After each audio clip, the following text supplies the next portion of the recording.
नमस्कार सबैजनालाई शब्दहरूमा स्वागत छ। आज हामी एउटा प्रश्नको बारेमा चर्चा गर्छौं जुन युगौँदेखि चलिरहेको छ र त्यो प्रश्न हो ईश्वरको प्रश्न। यो ब्रह्माण्ड रहस्यमय छ। हरेक बिहान सूर्यको किरणहरूसँगै सुरु हुने जीवन, अँध्यारो रातको शून्यतामा टल्किने लाखौं ताराहरू र प्रत्येक जीवनमा चलिरहेको श्वास प्रश्वासको यो निरन्तर र व्यवस्थित चक्र, के यी सब संयोग मात्र हुन्? भौतिक विज्ञानले यसलाई परमाणु र ऊर्जाको अन्तर्क्रिया भन्ला, तर मानवीय मनले सधैँ यसको पछाडि कुनै योजनाकार खोजिरहन्छ। के हो ब्रह्माण्ड आकस्मिक रूपमा घटेको घटना हो, वा यसको पछाडि कुनै अदृश्य परम चेतन शक्तिको हात छ?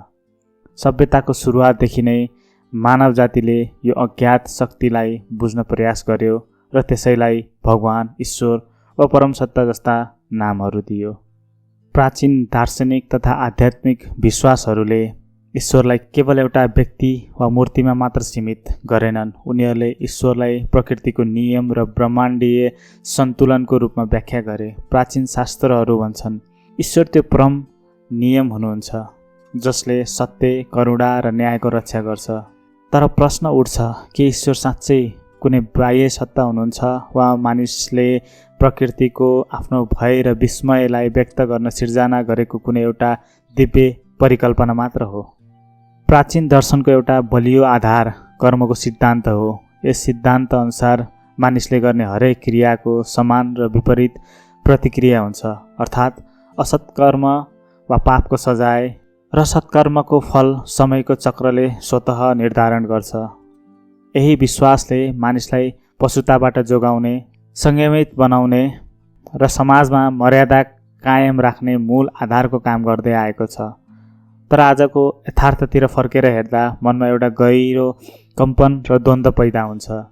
वर्तमान विश्व स्वार्थ, अहङ्कार र भौतिक लाभको दौडमा यति अन्धो भइसकेको छ कि जहाँ धर्म, नैतिकता र न्यायको पुराना मूल्यहरू धुलोसरी भइसकेका छन्। आजको समाजको दृश्य कस्तो छ? अरूको भावनासँग खेल्ने, छल प्रपञ्च गर्ने, हिंसा फैलाउने र अरूको अधिकार खोज्ने नै प्राय सफलताको मञ्चमा मुस्कुराइरहेको देखिन्छन्। उनीहरूसँग शक्ति छ, सम्पत्ति छ, समाजमा प्रतिष्ठा पनि छ।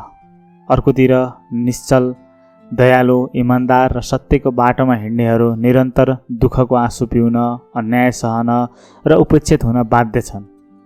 यो कारुणिक दृश्यले हृदयमा ठूलो प्रश्न चिन्ह खडा गर्छ। यदि ईश्वर हुनुहुन्छ र उहाँले कुकर्मको सजाय दिनुहुन्छ भने यी दुराचारी र कपटीहरू कसरी दिन प्रतिदिन फलिफाप भइरहेका छन्? के ईश्वरको न्यायको नियम समयसँगै निष्प्रभावी भएको हो, वा ईश्वर केवल एउटा मौन दर्शक मात्रै हुनुहुन्छ जसलाई मानिसको पीडा, चित्कार र अन्यायले अलिकति पनि छुँदैन? यदि ईश्वर सर्वशक्तिमान र करुणाका सागर हुनुहुन्छ भने उहाँको सृष्टिमा निर्दोषहरूले किन सजाय भोग्नुपर्छ? जब जीवनमा अनपेक्षित विपत्तिहरू बज्रन्छन्, जब मानिसहरूका सपना काँच झैँ फुट्छन् र चारैतिर निराशाको घना अँध्यारो मात्र बाँकी रहन्छ, तब मानिस कसरी जीवित रहन्छ? कुन शक्तिले उसलाई अघि बढ्ने हिम्मत दिन्छ?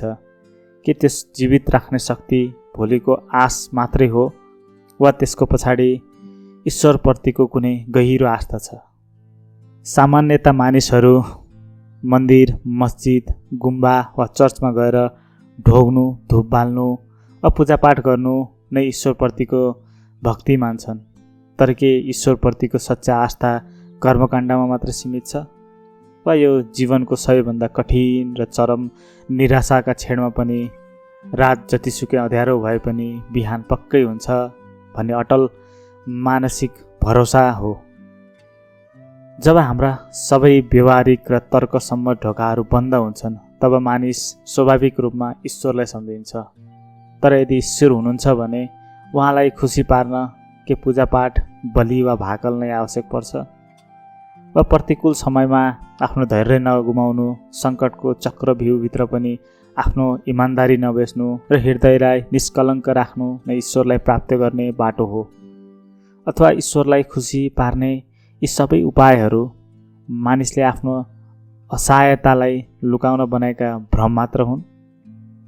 छिनभरका लागि कल्पना गरौँ, यदि यो संसारमा भगवान वा कुनै सर्वोच्च सत्ता भन्ने अवधारणा नै नभएको भए के हुन्थ्यो? के यो मानव समाज टिकिरहन सक्थ्यो? एउटा दृष्टिकोण अनुसार ईश्वर बिनाको संसार सायद एउटा दिशाहीन, करुणाहीन र अराजक जङ्गल राज हुन्थ्यो।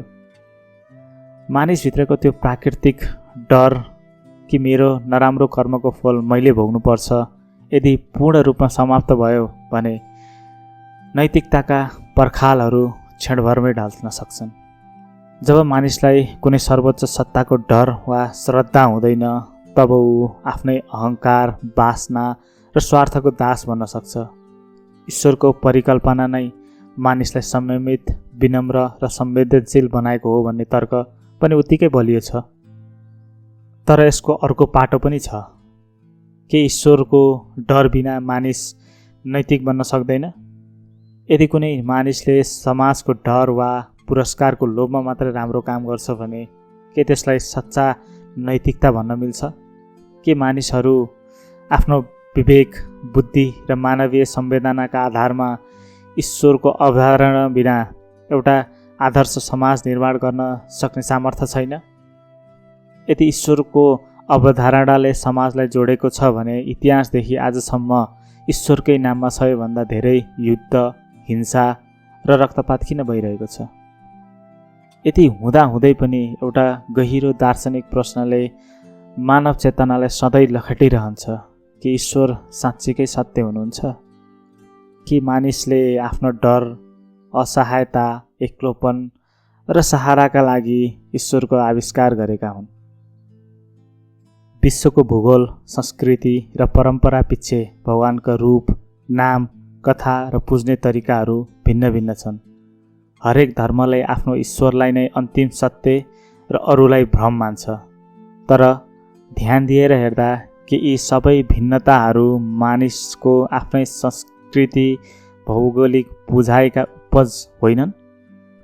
यदि ईश्वर एक हुनुहुन्छ भने उहाँको नाममा यति धेरै विभाजन किन?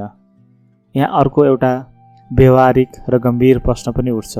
यदि हरेक मानिस आफ्नो कर्तव्यप्रति पूर्ण इमान्दार भइदिने हो भने, कसैलाई हानि नोक्सानी नपुर्याउने हो भने, अरूको अधिकारको सम्मान गर्ने हो भने र आफ्नै बाटोमा निष्ठापूर्वक हिँड्ने हो भने के अझै पनि हामीलाई ईश्वरको आवश्यकता पर्छ? के मानवीय नैतिकता नै ईश्वरभन्दा ठुलो र पर्याप्त धर्म हुन सक्दैन? तर्क र दर्शनका विभिन्न कोणहरूलाई हेर्दा ईश्वर मानिसको मस्तिष्कको उपज मात्र हुन् या यो ब्रह्माण्डको अन्तिम सत्य? यसको कुनै एउटा ठोस उत्तर पाउन कठिन छ। मानिसले ईश्वरलाई आफ्नो सीमित बुझाइ, भाषा र आवश्यकता अनुसार रूप र संरचना दिएको कुरालाई भने नकार्न सकिँदैन। ईश्वर कुनै भौतिक व्यक्ति वा मन्दिरको कुनामा सीमित वस्तु हुन् वा मानिसभित्रको त्यो विवेक र सर्वोच्च चेतना हुन् जसले हरेक पल सही र गलतको बोध गराइरहन्छ। हामीलाई ईश्वरको आवश्यकता यसकारण छ कि हामी अपूर्ण छौँ वा हामी आफ्ना कमजोरीलाई स्वीकार्न नसकेर कुनै अदृश्य शक्तिमाथि दोष थुपार्न चाहन्छौँ।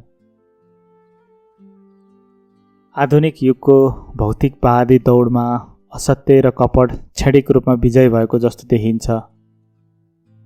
तर पनि मानिस सधैँ शान्ति र सत्यको खोजी गरिरहन्छ। भगवानको खोजी बाहिर मन्दिर, मस्जिद वा चर्चका भित्ताहरूमा गरेर सकिन्छ वा मानिसले आफ्नो आत्मा र चेतनाभित्र उसको उत्तर खोज्नुपर्छ।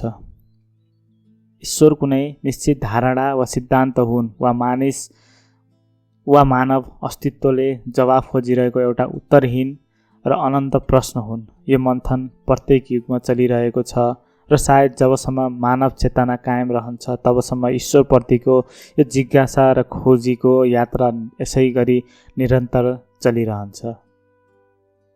सायद। धन्यवाद।